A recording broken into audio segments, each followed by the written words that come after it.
New national test results confirm that what educators and parents have long suspected. The pandemic hurt kids' education.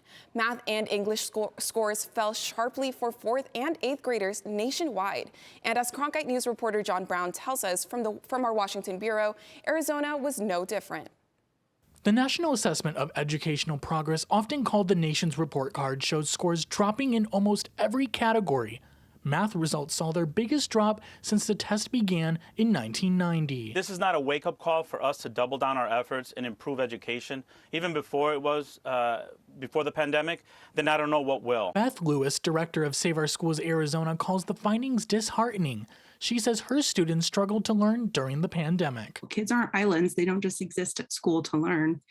And a lot of students of mine suffered immeasurable tragedy and trauma during the pandemic. Arizona was already below the national average on test scores in 2019, the last year the test was given. Its standing did not improve this year. Average math scores for Arizona 4th graders fell by 6 points, while reading only dropped by 1.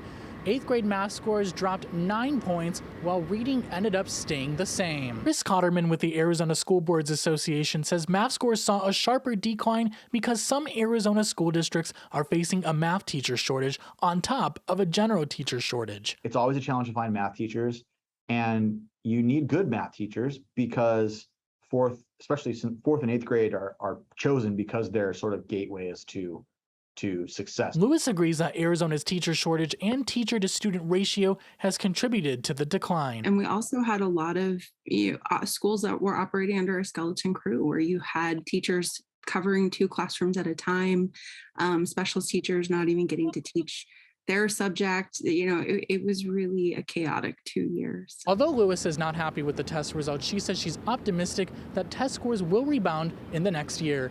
In Washington, John Brown, Cronkite News. While Arizona finished below national averages, it wasn't the worst, typically finishing in the 30s. The best school system, the Defense Department schools, which consistently finished in first place for the 2022 test scores.